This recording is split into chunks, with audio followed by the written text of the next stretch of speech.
আচ্ছা বলুন তো আমরা এই প্লেলিস্টে টেকনিক্যাল অ্যানালিসিস সাবজেক্টের বিভিন্ন কনসেপ্ট নিয়ে চর্চা করছি এবং প্যাটার্নস নিয়ে না কথা বললে কি হয়? কারণ প্যাটার্নস টেকনিক্যাল অ্যানালিসিসের এক্সিকিউশন পয়েন্ট অফ ভিউ থেকে যদি দেখা হয়, it's the stepping stone towards a trade.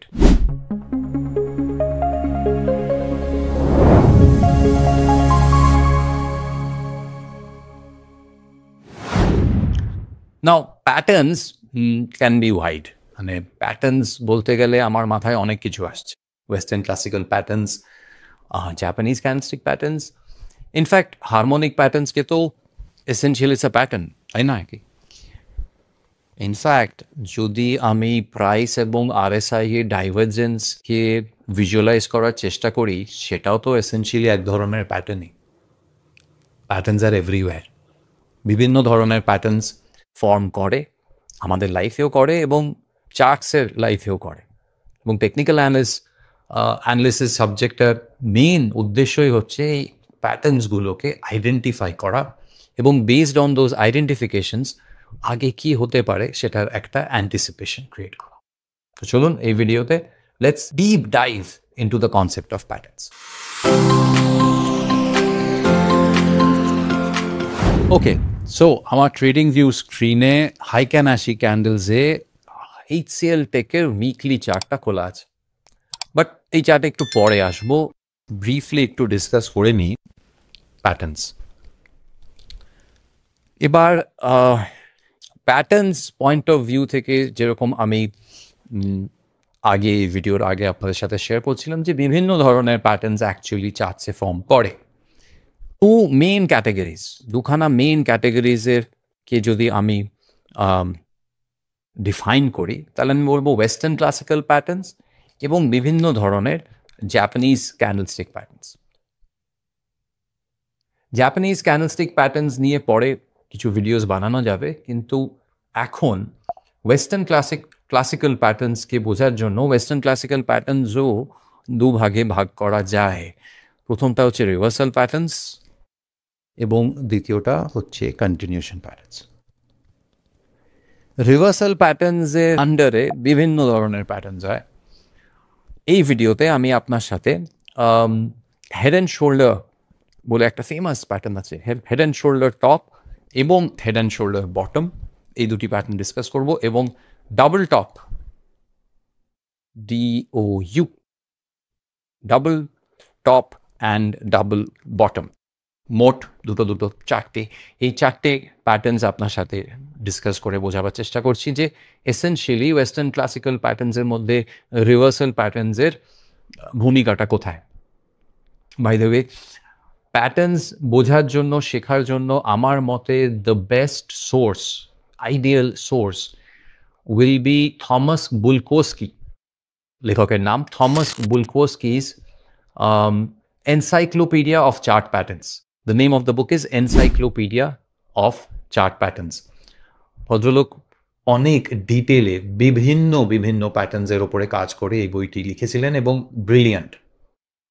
But from a basic point of view for a amateur যে জাস্ট এই সাবজেক্টে পা রেখেছে এবং শিখছে, তার জন্য সে যখন জন জে মার্ফি বা মার্টিন প্রিং, এডওয়ার্ডস অ্যান্ড ম্যাগির মতন যখন বইগুলো পড়বে, আমার ধারণা বাই দ্য টাইম তৃতীয় বা চতুর্থ চ্যাপ্টারে পৌঁছবে, প্যাটার্নস ফেস করবেই।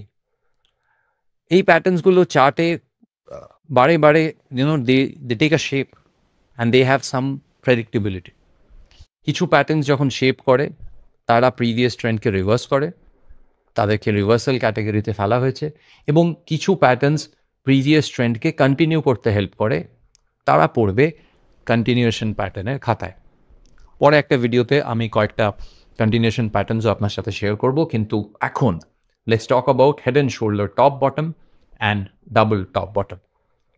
By the way, towards the end of this video, মানে এক্সপ্লেন করার পরে আমি আপনার সাথে 3 ধরনের অ্যাপ্রোচ নেওয়া যেতে পারে।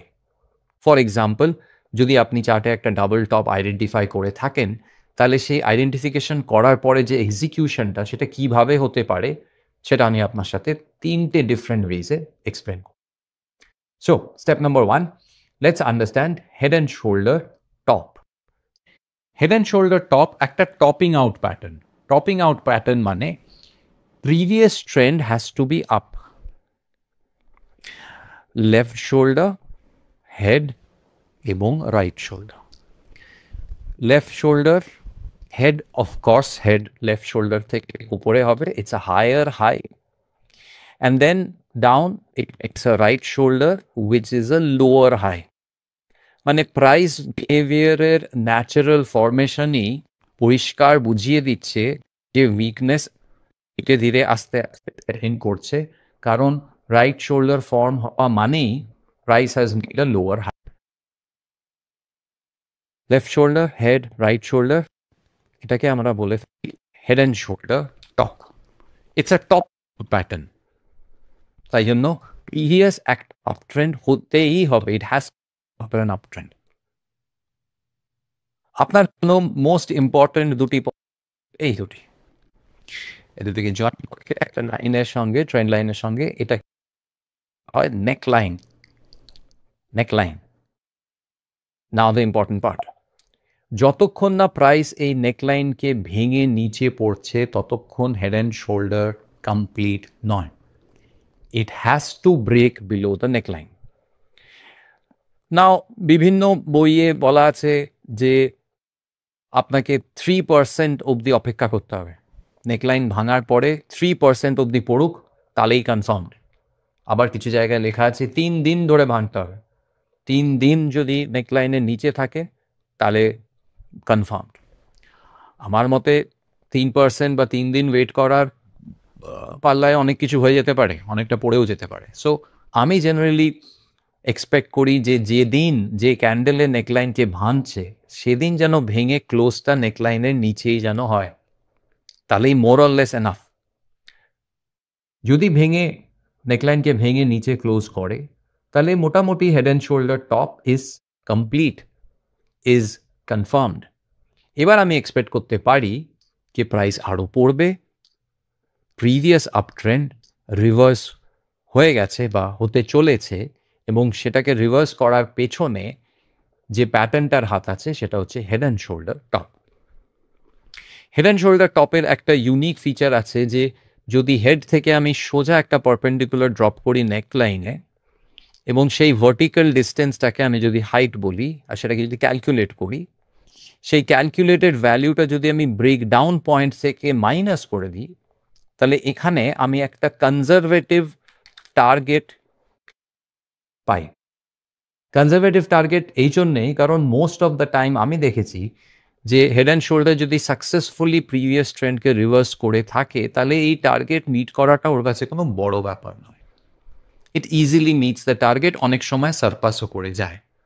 But from a trader, investor, decision makers point of view, at least আমার কাছে একটা লেভেল তো আছে যে লেভেল অবধি আমি এক্সপেক্ট করতে পারি কত দূর পড়তে পারে minimum. Head and shoulder top, this is the anatomy. Now অনেক বইয়ে, ইনফ্যাক্ট নট অনেক বইয়ে, সব বইয়ে যেখানে প্যাটার্নস কাভার করা আছে সেখানে ভলিউমসের একটা রোল মেনশন করা থাকবেই থাকবে। আমি পার্সোনালি খুব একটা ভলিউমসকে অত ইম্পর্টেন্স দিই না, কারণ আমি প্রাইসকে সব থেকে বেশি importance, I give price the utmost importance. Generally আপনি যখন ওই প্যাটার্নসগুলোর ব্যাপারে বইয়ে পড়বেন, আপনি দেখবেন যে যেহেতু এটা টপিং আউট প্যাটার্ন, মানে প্রিভিয়াস আপ ট্রেন্ডটা রিভার্স হচ্ছে নিচের দিকে, প্যাটার্নের মধ্যে উইদিন দ্য প্যাটার্ন যখনই প্রাইস নিচের দিকে পড়ছে, লেফট শোল্ডারের রাইট হ্যান্ড সাইড, হেডের রাইট হ্যান্ড সাইড, রাইট শোল্ডারের রাইট হ্যান্ড সাইড, যখন প্রাইস পড়ছে তখন তার ভলিউমসগুলো বেড়ে যাচ্ছে। মানে ভলিউমস একটা ইন্ডিকেশন দেবে আপনাকে যে আমার my presence is more towards the fall.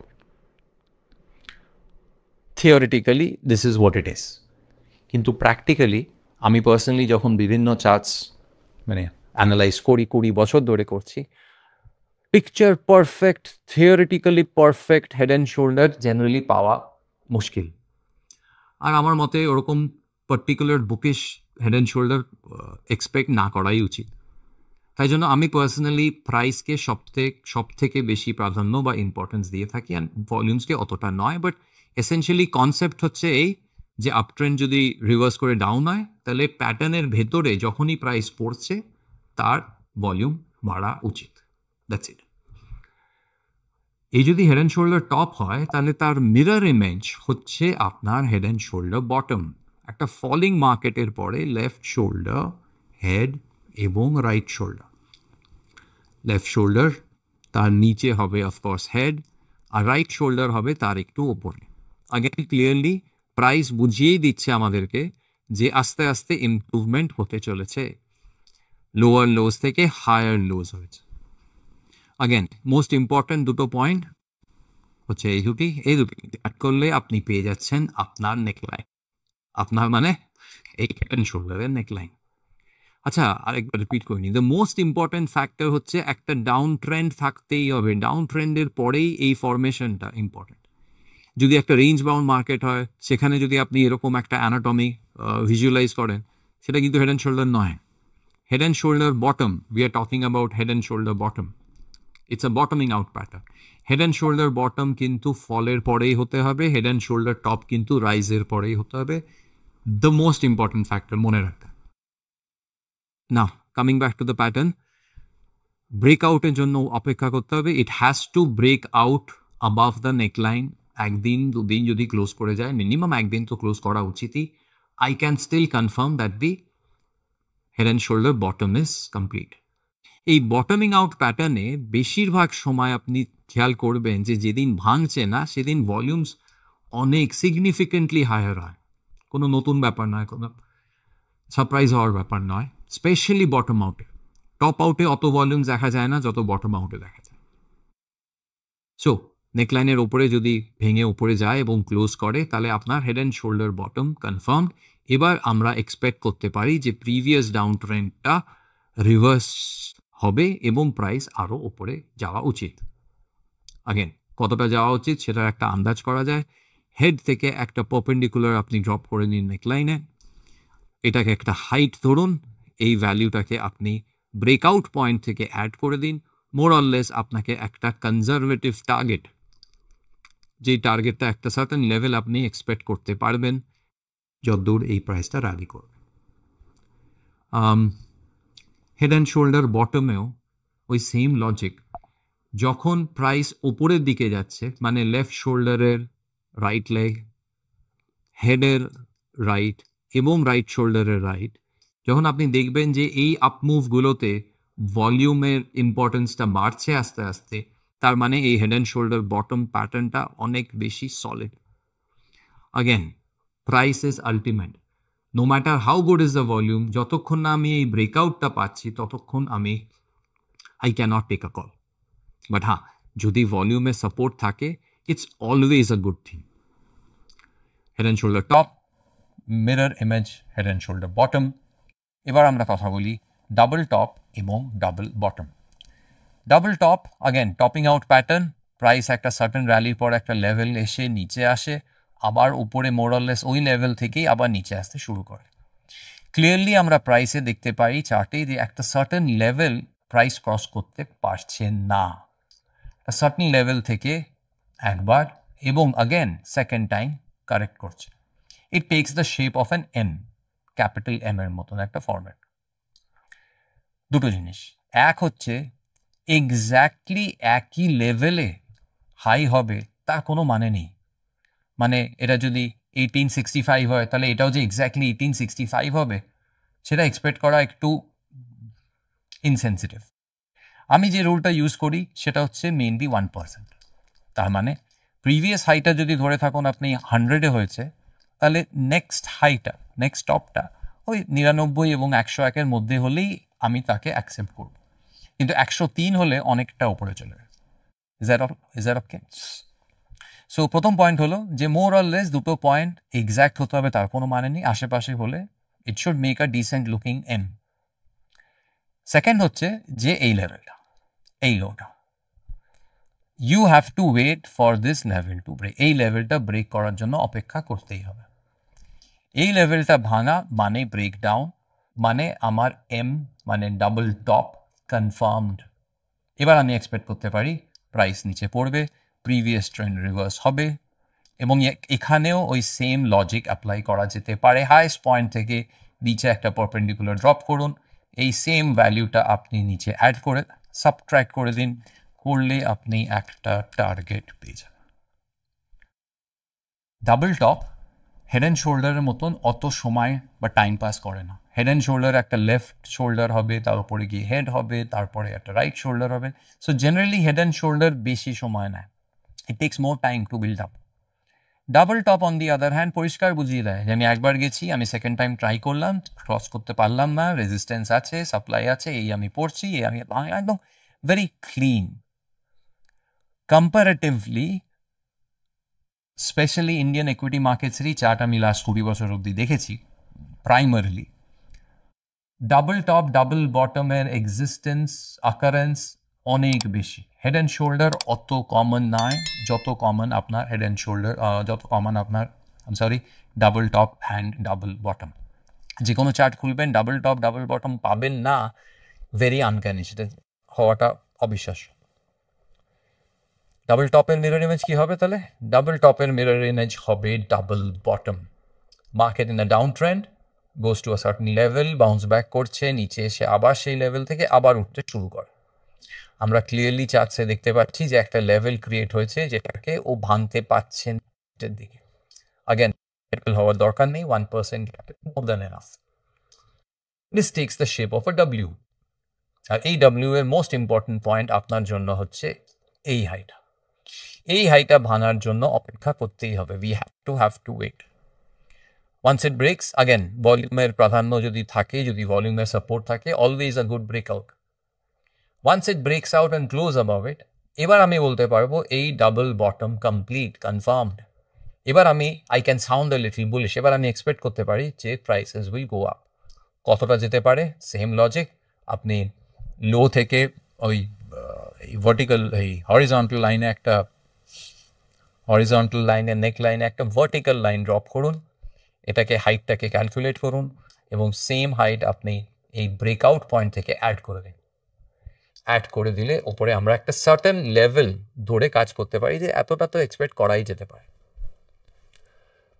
Double top double bottom. HCL tech weekly chart আমি দেখছিলাম, এখানে বিউটিফুল এক টপ ফরমেশন হয়েছিল, যার ব্রেকডাউন পয়েন্ট ছিল মোর অর লেস এইটা। ক্লিন ব্রেকডাউন হয়নি, একটু টাইম পাস করে তারপর ভেঙেছিল। ডিস্টেন্স মোটামুটি এরকম আমরা মোর অর লেস পেয়ে যাব। আর সময় it comes down to this, more or less that low bounces back. এখানেও একটা আমরা ডাবল বটম, ওখানে ডাবল টপ তো এখানে ডাবল বটমের একটা ফরমেশন পেয়ে। সো বটম খুবই কমন, বললাম ইউ হ্যাভ টু সবসময় যে ব্রেকডাউন মানে নেই। হেড অ্যান্ড শোল্ডার, এটা কি লেফট, এটা কি হেড, রাইট শোল্ডার হতে পারে, কিন্তু এটা না হলেই ভালো হতো। এটা একটা কমপ্লেক্স হেড অ্যান্ড শোল্ডারের মতো শেপ নিচ্ছে। ডাবল টপ ডাবল ক্রিয়েট করা, আইডেন্টিফাই করা এক বেশি রিলেটিভলি ইজি। তিনভাবে ট্রেড করা যেতে পারে। একটা এক্সাম্পল কাজ করি, ভাবুন আপনি ডাউন ট্রেন্ডের পরে একটা ডাবল বটম আইডেন্টিফাই এবং রুলস অনুযায়ী হাই করে যখন ব্রেকআউট করবে এই লেভেলে আপনি কি, so you waiting for the breakout. এগুলো বেসিক বইয়ে পরিষ্কার বলা আছে যে যদি ব্রেক হয়, ক্লোজ করে 3% 3 days, you can expect price এত। এটা হচ্ছে বেসিক আন্ডারস্ট্যান্ডিং। যেটা আমি পার্সোনালি ফেস করেছি সেটা হচ্ছে এই ব্রেকআউট হওয়ার পরে একটু ওপরে গিয়ে একটা থ্রো ব্যাক দেওয়ার টেন্ডেন্সি থাকে, একটা থ্রো ব্যাক, আবার রিটেস্ট করা ওই লেভেলটাকে, তারপরে ওপরে অ্যাকচুয়াল শার্প রিভার্সালটা হয়। অনেক সময় এই থ্রোব্যাকের জন্য অপেক্ষা করে যাওয়া কিন্তু বুদ্ধিমানের কাজ হতে পারে, কারণ এখানে সবাই ব্রেকআউট দেখতে পাচ্ছে, এখানে সবাই লাফিয়ে কেনার চেষ্টা করছে, কিন্তু থ্রোব্যাকে কিন্তু কোয়েশ্চেনেবল হয়ে যায় কি ব্রেকআউটটা কি ফেলিয়ার হলো, এই থ্রোব্যাকে কেনা কিন্তু একটু বুদ্ধিমানের কাজ, কিন্তু সব ব্রেকআউট কিন্তু থ্রোব্যাক দেয় না, অনেক সময় ভেঙে সোজা উপরে টেনে দেয়। এই সেন্টেকের চার্টে কিছুক্ষণ আগেই আমরা যেগুলো দেখছিলাম ছিল, খুব একটা থ্রোব্যাক ওপরে দেয়নি। সো যখন ব্রেকআউটটা হচ্ছে আমি কি পুরো কিনে নেবো? না, থ্রোব্যাকের জন্য ওয়েট করি, যদি থ্রোব্যাক না আসে। সো থার্ড উপায়টা ইজ নট আ ব্যাড উপায়, not a bad choice. That is যখন ব্রেকআউট হচ্ছে তখন আমি হাফ কোয়ান্টিটি 50% অ্যাড করি, ওয়েট করি থ্রোব্যাক হয় কিনা। যদি থ্রোব্যাক হয়ে ফেলিয়ার হয়ে যায় তাহলে তো আমার হাফ কোয়ান্টিটিতে লস হবে। আর যদি থ্রোব্যাক হয়ে উপরে যেতে শুরু করে তাহলে যখন উপরে যেতে শুরু করবে সেই হাইটার ওপরে আমি বাকি হাফটা কিনে। আর যদি থ্রোব্যাক নাই হয় আর যদি সোজা টেনে দেয় তাহলে যেদিন ব্রেকআউট হলো তার উপরে আমি হাফ কিনছি, আর তারপরের দিন যদি আরও উপরে যায় তার উপরে আমি একটু হায়ার প্রাইসে আমাকে কিনতে হবে, কারণ আমি কনফার্মেশনের জন্য, বেটার ক্ল্যারিটির জন্য ওয়েট করছি। যে কোনো ডিসিশন যদি কনফার্মেশন জন্য ওয়েট করা হয় একটু প্রাইস তো পে করতেই হবে। আর এক্ষেত্রে আমরা যে প্রাইসটা পে করব সেটা হচ্ছে আমাদের বাই প্রাইসটা একটু রিলেটিভলি হাই হবে, কারণ আমরা বাইটাকে দু পার্টে ভেঙে নিচ্ছি। থ্রোব্যাক হলে একটু সস্তায় অ্যাড হবে, আর যদি থ্রোব্যাক না হয় একটু এক্সপেন্সিভ অ্যাড হবে, but that's the price of the confirmation. এই রইল head and shoulders, top bottom, double bottom. Next একটা ভিডিওতে কয়েকটা কন্টিনিউশন প্যাটার্নস নিয়ে কথা বলা যাক। আর আপনি আমাকে বলুন যে আপনি প্যাটার্নস ট্রেড করেন কি না, আর যদি করেন তাহলে আপনার ফেভারিট প্যাটার্নস কোন কোন। ঠিক আছে, টিল দেন বলবেন আমাকে যে কেরম লাগছে আমার কাজ। Till then take care of yourselves, trade